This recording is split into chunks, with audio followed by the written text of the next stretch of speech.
Canada. Really? We have Australia here. Australia? Really? Yeah. All right. Okay, brilliant. Over to you, James. Thank you. Thanks very much. And big shout out to all the speakers of yesterday and today. I think the content has been really epic, very compelling. So I'm here really to tell you a story, more than anything else, about where I'm at from a substrate point of view. I'm based in Cape Town, South Africa. Some of you have been there. So I service two markets. I service the African market, which is very rural, very third world, and I service the first world market, just like I'm talking to the audience now. So they both have differences. There's a lot of similarity. The big similarity is the brands want to sell product. So Corrugate Reimagined really is about a fiberboard product that we have developed. Here's an example I have brought from Cape Town. I'll show you in a moment how easy it is from a flat pack point of view. This has gone on multiple airplanes with me in a little canvas bag. And this is a type of thing we would supply into Africa. It's a tasting table for brands. You would see them in kiosks. You'd see them in taverns. You would see them in retail outlets. So the box has emerged. The box has grown, and we have to think outside of the corrugated box. We're all used to what the corrugated box is, but really we have an opportunity to step outside of that. And yesterday we saw a great presentation from Steve talking about the elements of sustainability. And we've taken this product, which is now called fiberboard. The sector is called fiberboard. So you've gone from paper to corrugate and corrugate to fiberboard. The fiberboard has moisture resistance. It has lay flat. It's ideal for flatbed printing. It handles the tight tolerances of your heads, striking left and right.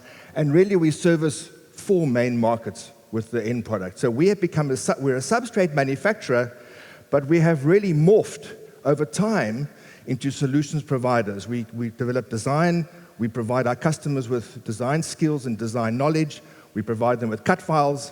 As long as they use our substrate, we will teach them how to take it into the final brand. So there's an execution we did for Heineken recently in Cape Town. That's all paper, 100% paper. There's no plastic in there, there's no polyethylene in there. Everything in there is repulpable, not just recyclable, it's repulpable. The inks are UV, so yes, we've just heard it from an ink specialist. There's work to be done in terms of the inks, but it certainly has a very exciting future. Fiber-based is here to stay. I don't think anybody can dispute that fiber is the future in terms of certain sectors. Petroleum-based rigid PVCs are frowned upon, and certainly the other enemy that we face every day is called MDF. I'm sure most of you are familiar with MDF, a timber-based product, high packed with resins, highly packed with formaldehyde. It's not a good product. It's actually frowned upon heavily in California, where they banned it in some applications. Just giving you some examples of where fiberboard has been used. This is a case study in Israel. One of our clients developed a very large, that would normally be done out of plastic or MDF. That's entirely paper and fiberboard. That's a range of products that we have serviced, the big brands. The big brands have come straight to us. Normally big brands go through agencies or they go through brand houses. They kind of, in South Africa, it's a little different. We both make the board and we have a facility to do the design and converting. So your Heinekens, your Pernod Ricards, the large brands that you see up here deal directly with us. And we learn, that's our incubator. And we're able to learn the tricks of how to convert and design and then share that with the likes of this audience and others. So you have to achieve, just like in packaging, you have to achieve impact and agility. Similarly with fiberboard. This was we heard earlier today that you don't have 3 seconds, you've got 2 seconds to make an impact. So when you're walking in your retail outlets, when you're at an exhibition, or activation level, you've really got less than 3 seconds. This was an interesting case study. I got a call from DHL International personally. They were holding the E-Formula race in Cape Town, and they wanted us to do a replica, which we did eventually. They paid a lot of money for it. It was a very painful experience for my designers, but it was highly successful.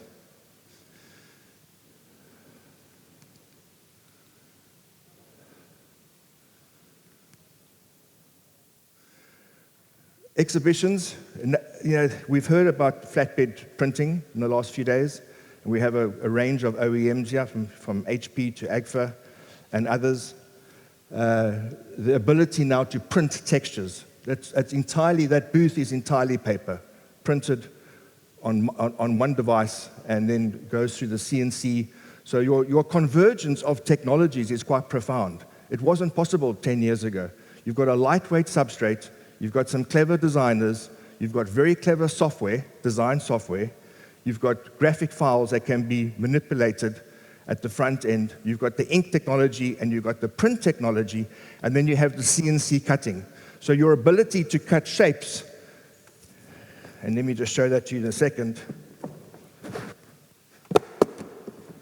So this would be a typical tasting table that would go into trade in a box and gets collected by the hawkers or the traders. The brands, of course, pay for it. It gets used multiple times and then goes into the repulping process or into the dump. So the ability to convert that is something which is pretty new to the world.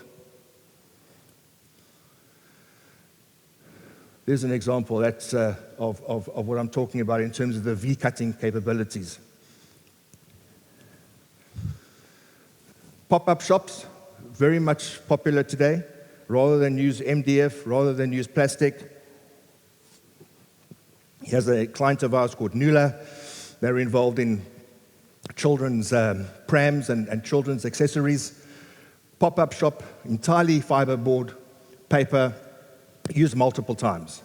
Where it goes to Mall 1, gets packed into a box, goes to Mall 2, re-erected, and gets used multiple times. And the sustainability factor is key, and the lightweight nature is key. This was a booth we did for AstraZeneca in Chicago at the McCormick Place Expo Hall. And you can see the weave. If you look closely, you'll see the edges of the corrugate. This is, the photo doesn't show it too well, but that is all exposed core. And as Steve told us yesterday, when I started this business, the most frustrating thing I had was brand managers saying to me, it mustn't look like paper. It mustn't look like fiber. Please hide the edges. Put plastic on the edges, put paint on the edges. I'm getting the opposite. I'm getting, since COVID in particular, the last 5 years, brand managers and directors are saying, please, we want the product to be authentic. Please show the consumer that you're a sustainable product, that you're coming from repulp sources and from post-consumer waste, which I think is terrific for all of us in the sense of sustainability. I spoke about flatbed. The ability to customize, waste-free is critical. And then if the product does go to, I'm speeding up, I'm conscious of time. This was an exhibition, again, done in Africa. If the product misses the repulping process, if it doesn't go into the skip with your other corrugate boxes to get repulped, and it does land up in landfill, it's biodegradable. So it becomes worm-friendly. The retailers love that word, worm-friendly. It becomes ant-friendly, becomes bug-friendly, becomes food. So after 6 months and beyond, it'll just rot into providing it's in the right environment, it'll go back to its origin. So that's a big plus for us in terms of the sustainability tech. Another example of exhibition, you can see again the exposed edges, the craft. There's two versions, craft and white.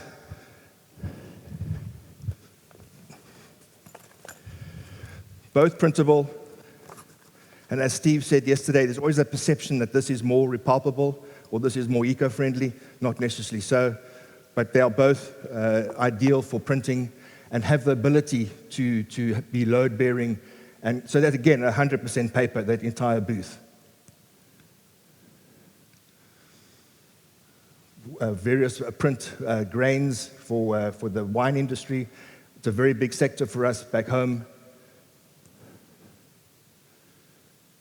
Various applications we've done. This is a gondola end. Savannah is an alcohol cider, big brand in Africa. This is a gondola end that's used. The horse was a campaign we did for Kentucky Derby in the US. Pepsi wanted a horse used for the promotion of the event. So it's wide-ranging in applications. And there be a lot of shop fitting in the old days, joinery, painting. You've always been to an exhibition booth just before setup, the night before. you know what the craziness and the chaos is like. This is all click and click. Everything is Meccano set. The design is 100% fit with ink printed directly to substrate and flat back into a box or alternatively repulped. Fast, flexible, and all fiber. I think those are some of the lessons we've learned in the last 2 days, is fast, flexible, and fiber-based. Brands are becoming notoriously time poor, and they make decisions at the last minute. They never, ever plan correctly, or very rarely.